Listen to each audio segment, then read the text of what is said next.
Juan met my wife Jane through a mutual friend. He and Jane got along well and started spending time together regularly. Juan never threatened me, he was always polite and pleasant. However, when you're involved with someone else's spouse, you tend to be cautious. They had fun sneaking around while I was at work, but no matter how much they enjoyed it, something was missing. They told me later. It was a December night when they decided to complete the missing piece in their puzzle. Jane invited Juan to play cards with us after dinner. He arrived around 8 in the evening and Jane warmly welcomed him, hugging him, which, in my opinion, wasn't that unusual. After all, they were friends. Initially, we sat on the couch and I brought Juan a beer from the fridge. When I returned, Juan and Jane were sitting together, holding hands and placing them on his thigh. "What's going on, guys?" I asked, as their facial expressions seemed like those of people about to deliver some terrible news. "Well, darling," she said, "we need to tell you something, but we'd prefer if you sat down." I acted sensibly and sat down, and she continued to explain, "Juan and I have had a close relationship for the past 2 months.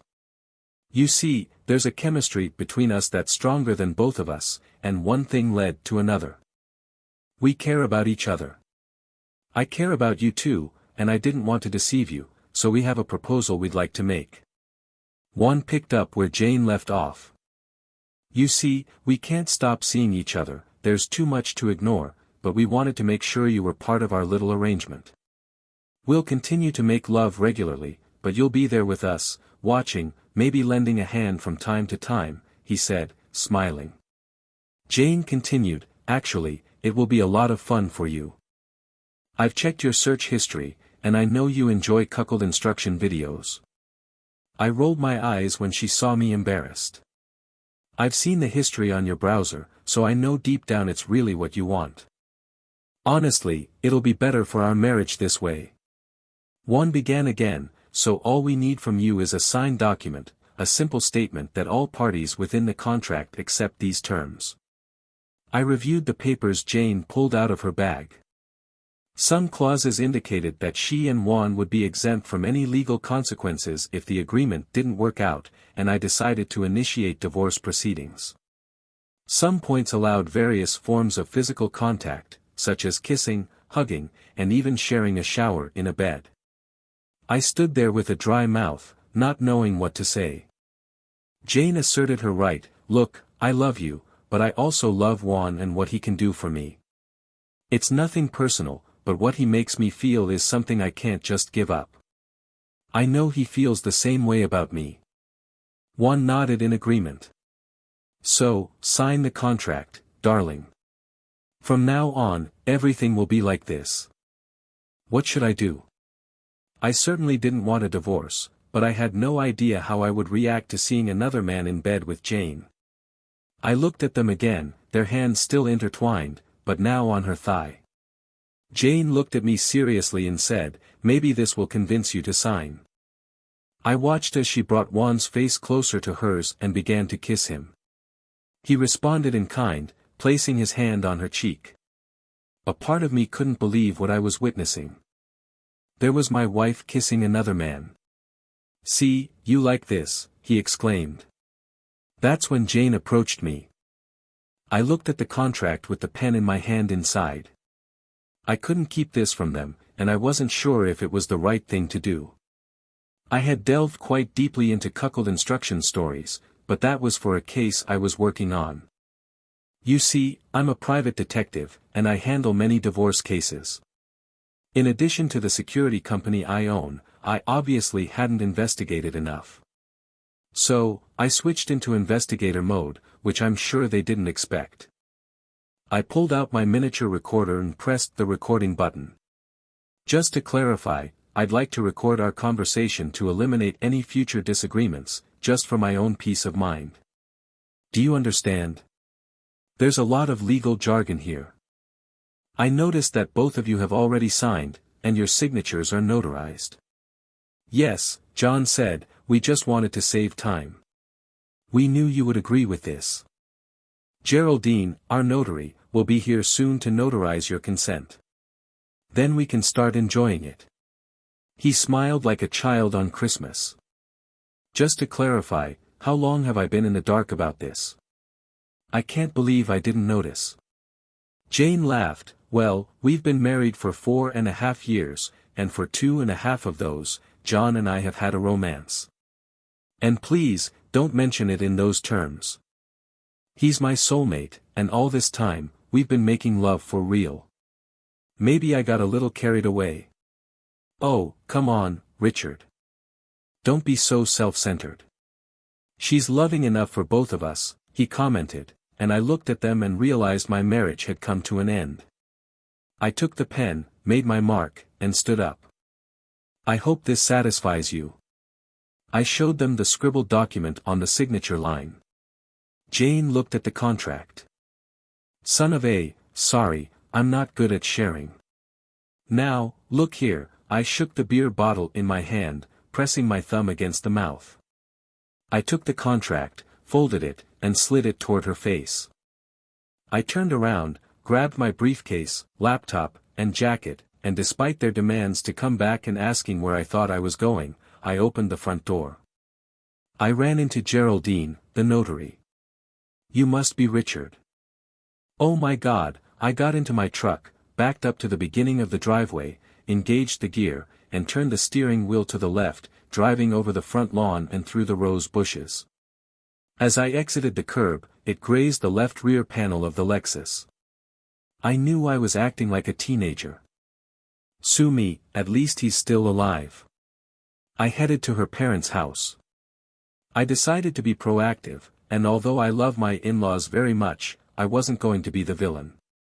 My phone rang with messages and texts. Eventually, the mailbox was full, and after a while, the calls and messages stopped. I parked in front of her parents' house and got out.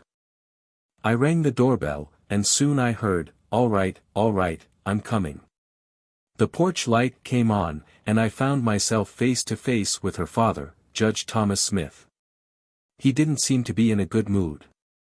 Richard, what are you doing here at this hour, and where is Jane? I don't know where she is currently, not on this planet, I said.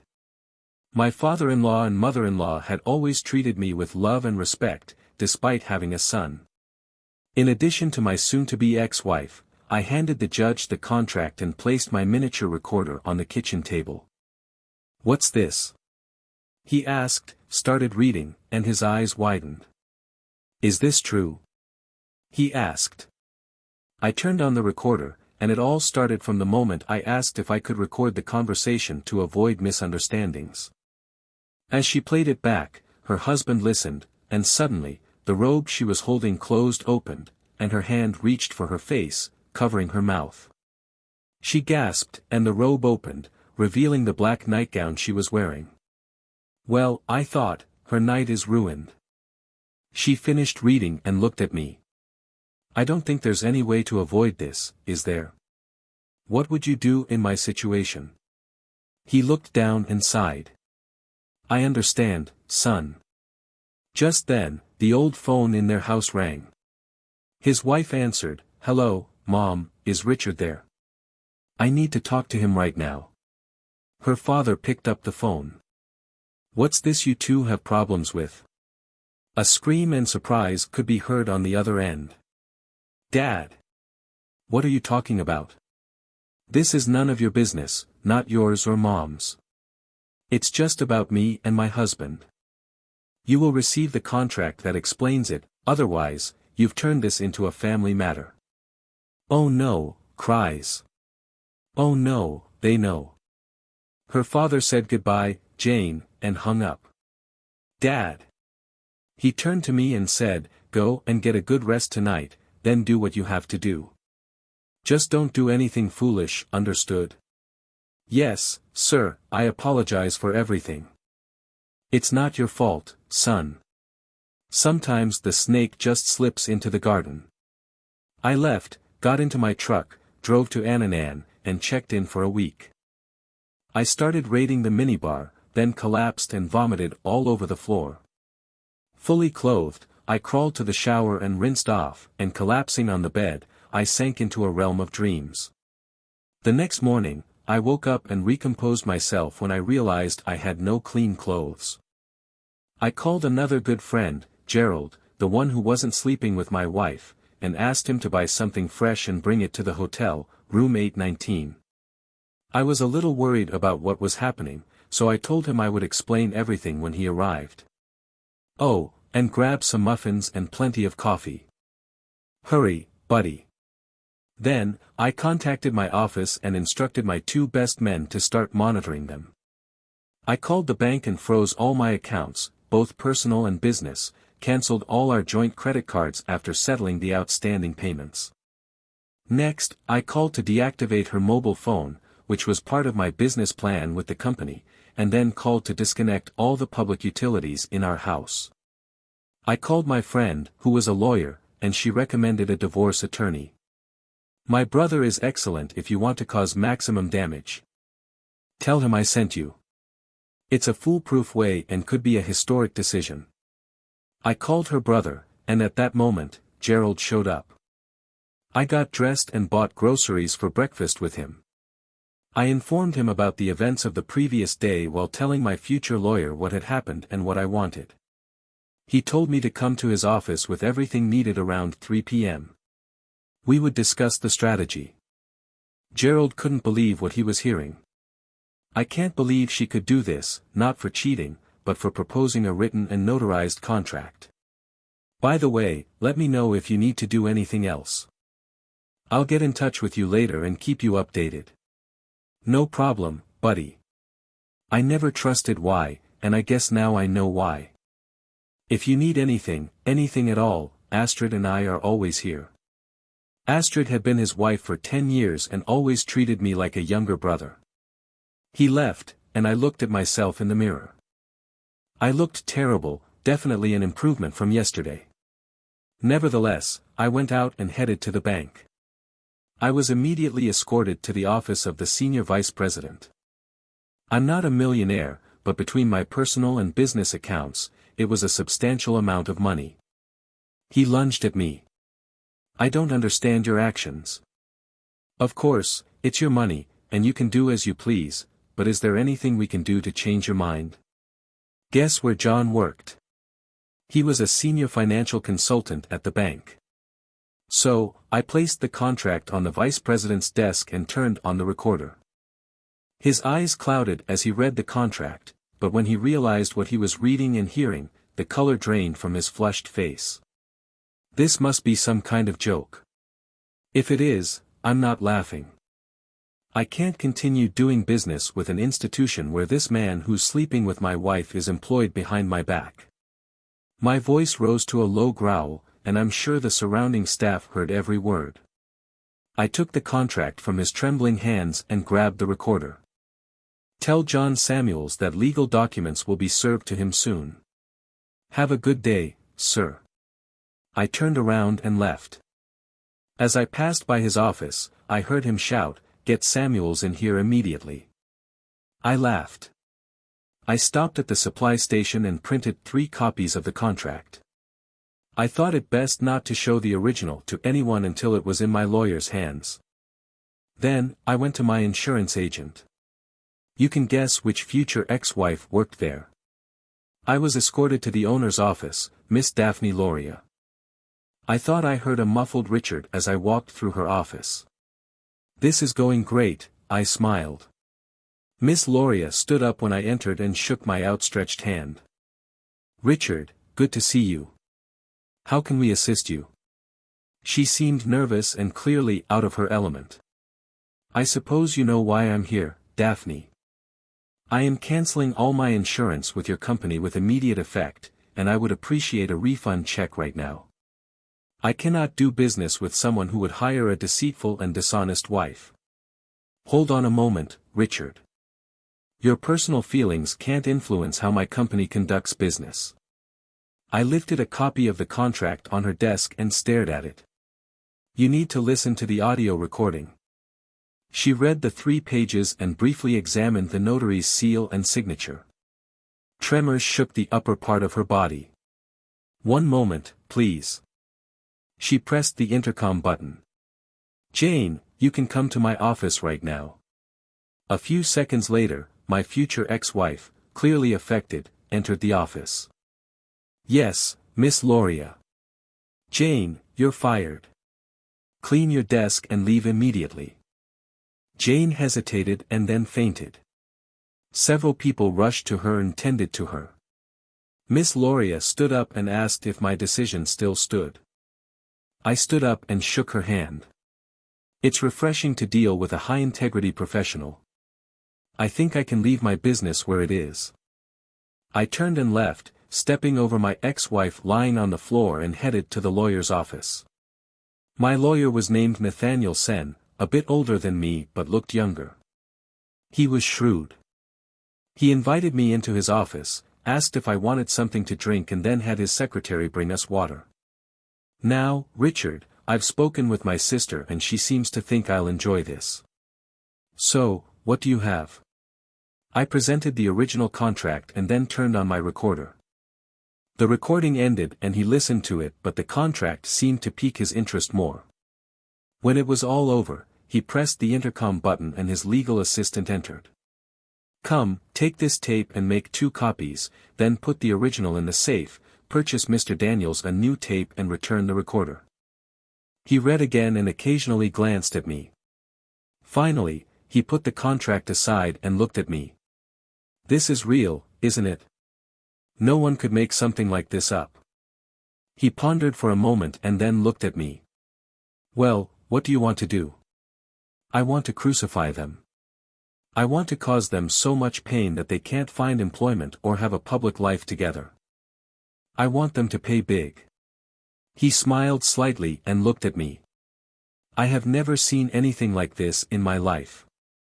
I won't miss the opportunity to be part of this for all the money in the world. The first thing we're going to do is bring the notary here and interrogate her. I've worked with her before and I believe she'll cooperate. We'll have our own notary and we'll do everything legally. Then, we'll verify the authenticity of the tape and use it to our advantage. We'll insist on a jury trial and nail them. Oh, I said, I think both of them have lost their jobs. I caused a bit of a scene at the bank and at her workplace. Better yet, if we just increase the pressure, if we get a jury trial. I'll take this case pro bono. I'm starting to enjoy this. That's the point. They have no claims of defamation or slander. We have evidence that everything they said is true. As long as we stick to the facts, they can't do or say anything. The light slowly illuminated in my consciousness. They had exposed themselves. We invited the notary and when everything was presented to her, she turned against them. Nathaniel came up with a meeting with the judge and presented our case. He shook his head and looked at me. I sympathize with you, Mr. Daniels. If I can, I'll do everything in my power to correct this, but are you sure you want the jury to hear this? My lawyer intervened. Your Honor, my client wants maximum pain and suffering for the woman who is still technically his wife and the man she's been involved with. He wants his marriage dissolved and he wants her to leave with nothing, absolutely nothing. Very well, counselor, prepare it and let's see if the other parties agree. We informed the other 2 and told them to sign the documents or hire a lawyer. They cried. They were almost destitute because their public services were restored and they were unemployed. But she refused to sign and he was hoping for significant compensation. Finally, they hired some amateur to represent them. They didn't mention the contract or the recording to their lawyer. We scheduled a meeting in my lawyer's office and clarified everything.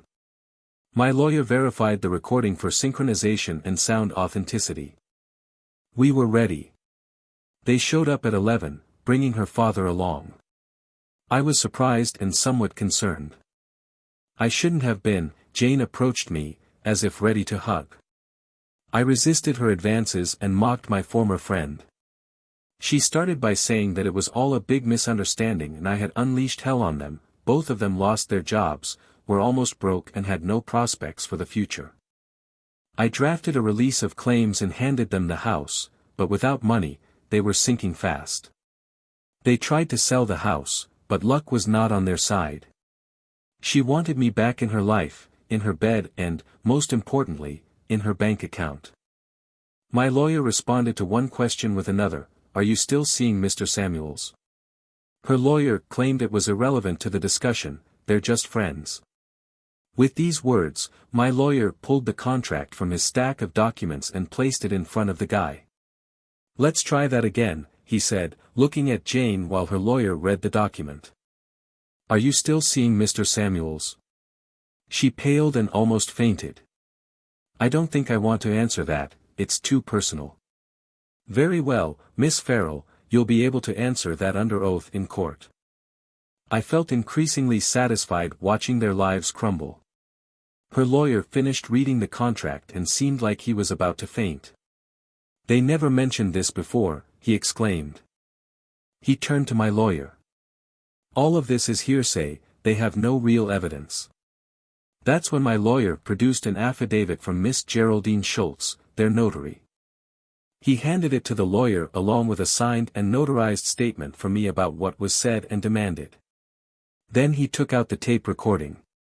"This is admissible in court as your clients knew it was happening and willingly accepted it," he said.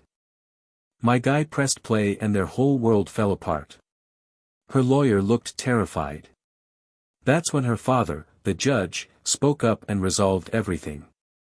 He slammed the table with his hand and stared at her lawyer. "Enough, Jane, Mr. Samuels. You're fired, Jane. Sign the documents and clear your head, Samuels. I want you gone by tomorrow night. Keep in mind that you're named as a co-defendant in the divorce suit.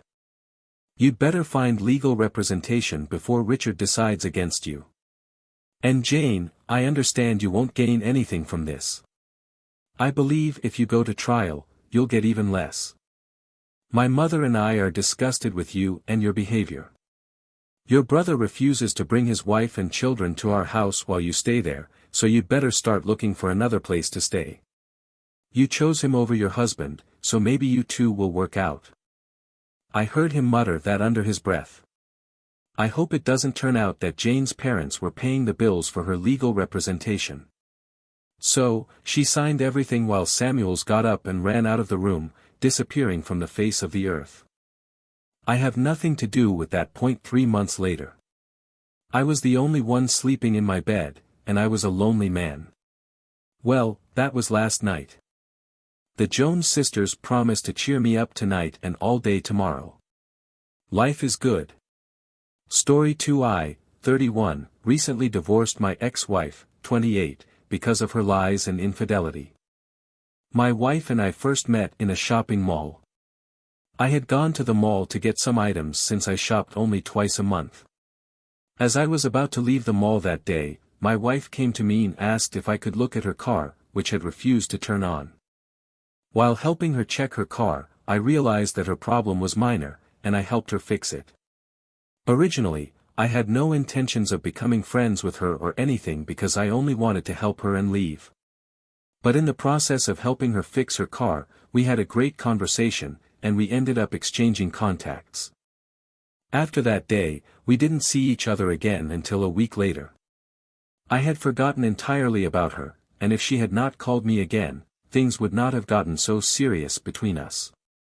Long story short, my wife and I started going out on our free days, and as we got to know ourselves better, love happened. We dated for only a year and married afterward. Before my wife and I settled down, she told me about her previous relationship, and I told her about mine. According to my wife, her rich ex-boyfriend maltreated and physically abused her. They dated for 4 years, but in terms of taking care of her, giving her money, and gifts, he was pretty generous with that. From what I understood, my wife claimed she had to leave her abusive ex-boyfriend because she was tired of being cheated on and abused. I understood her because I had a friend in an abusive relationship too, and I saw how hurt she was all the time. I even assured my wife that her marriage would be her safe haven, and I would never raise my hands on her, no matter how angry I would be, and I meant it. I had never hit a woman before and didn't plan on starting with her. Since my wife was already living with me from the 5th month of our relationship, being married was not so different, except for us wearing our wedding bands and the pictures we had decorated at home. For the first few months of our marriage, everything was so smooth. My wife showered me with so much love and made me feel like the only man in the world. Since the house I lived in was given to me by my late dad, we didn't need to pay rent. We only had to pay utility bills, groceries, and gas. Honestly, I was the one who took care of the bills. I earned enough money to take care of both of us, and I was comfortable doing that. I never asked her about her salary or what she did with her money. I felt it was my responsibility to take care of her and the bills, since she was already used to that lifestyle. 1 year passed, and we were still living in harmony, except for a couple of issues with my work. From the 10th month of our marriage, something happened at the organization I worked at, and for a whole month, I wasn't paid. Not being paid affected a lot of things at home because I couldn't do the things I used to do before.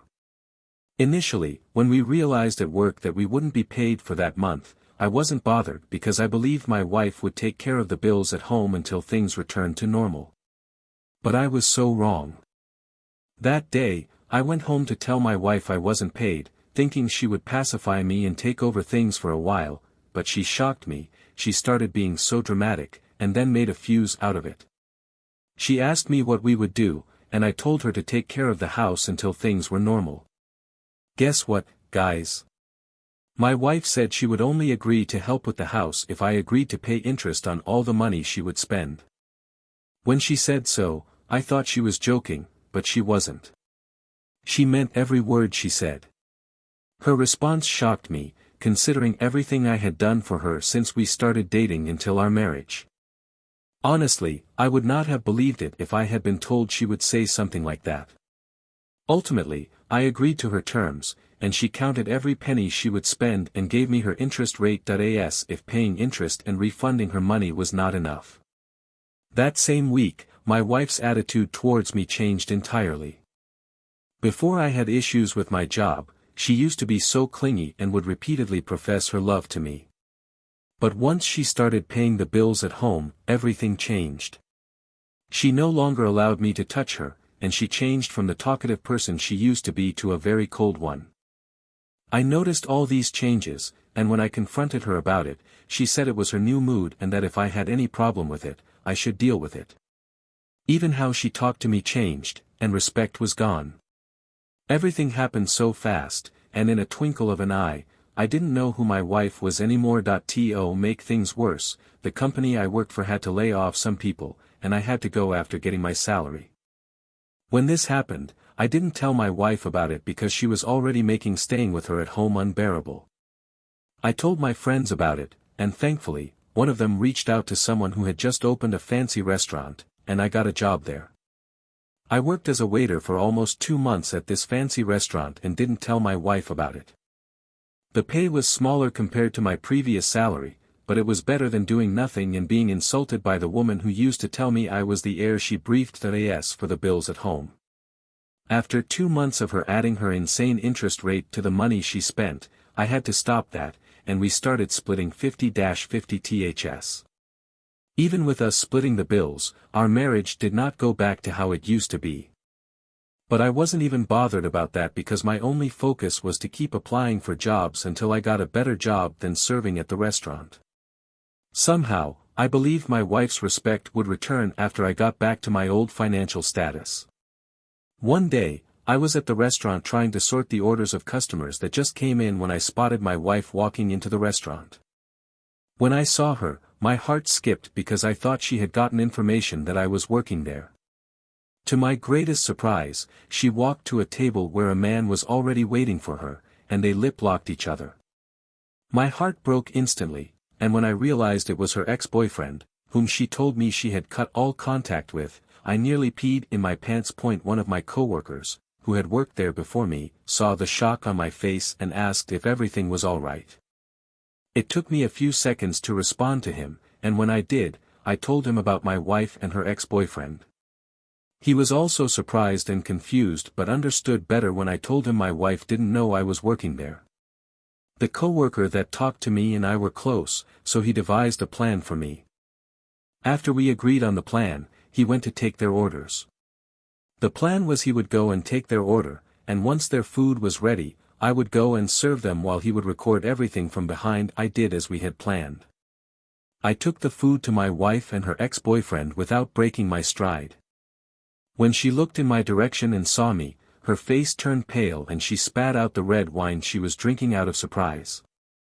I ended up leaving the food in front of her and her ex-boyfriend, and while I took my time to do that, she literally froze and could not say a word. Later that day, she did not come back home. I knew she wouldn't, so I gleefully packed her stuff and left them outside. She came to beg and gave her usual cheater's line of "Baby, I can explain, it's not what you think." This was the longest sentence she had said to me in days, and if I had not seen her, she probably would have kept cheating on me. I felt generous with my words, so I told her to return to her rich ex-boyfriend and enjoy her toxic relationship. She didn't say much after that, she just packed her stuff and left. I even doubted her tears were real. Weeks later, we divorced and everything ended between us. Luckily, 4 months after I worked at the restaurant, I landed a good job with a juicy offer. I even forgot to add that my coworker and I posted my wife's video online. We covered her boyfriend's face that left hers for the world to see, and it went viral. I wouldn't like to be specific, but she's made it to the meme section, and each time I remember the look on her face on that video, it makes me laugh. I couldn't even cry over her. I moved on like nothing had happened because she had badly hurt and disrespected me in the past few months, and the two things I couldn't take from a woman were cheating and disrespect. I'm fine now, but I'm in no rush to be in a relationship because most women are horrible pretenders.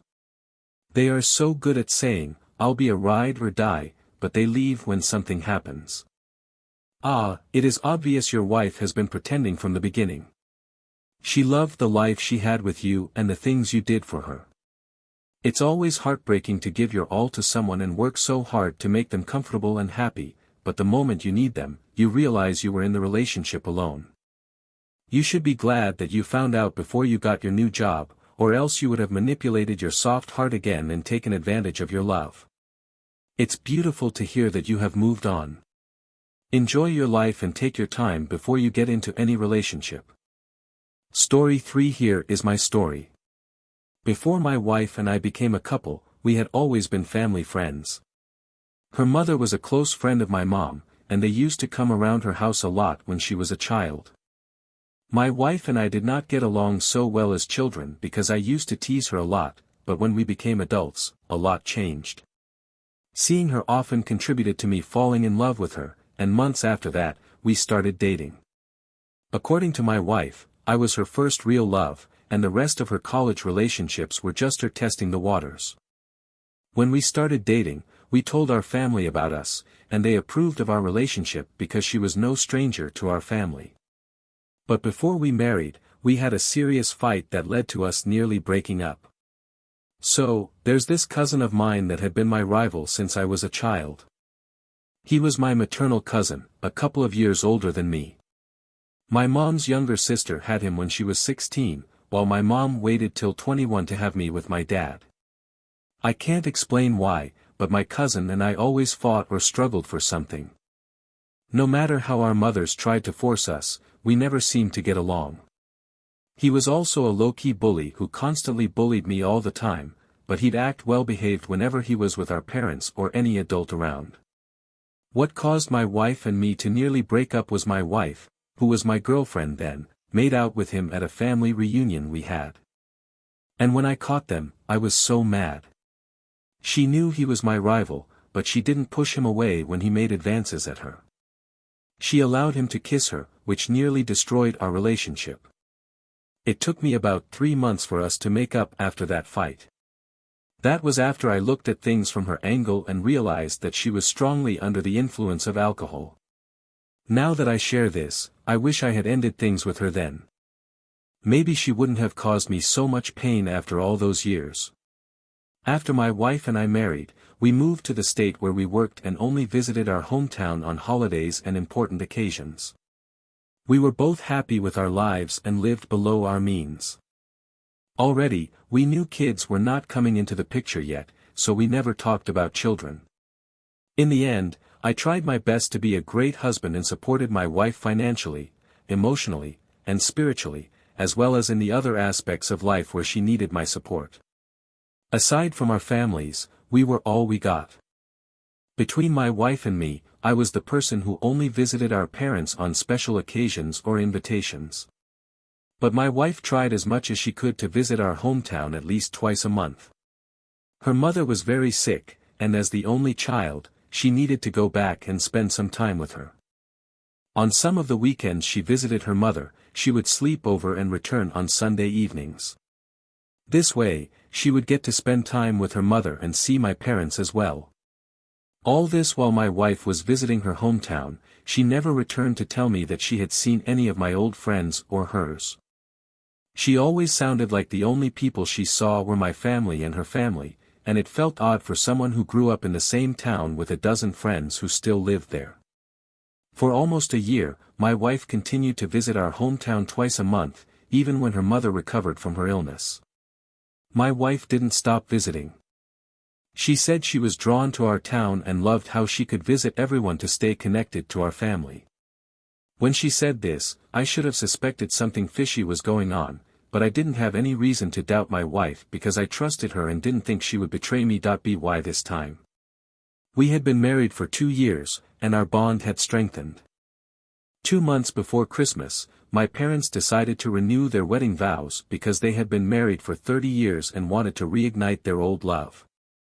As expected, my wife and I attended the party, and we arrived a day before to help with some things. The next day after the party, my wife suggested that we spend at least one more day with our families, mainly because it had been a long time since I had visited.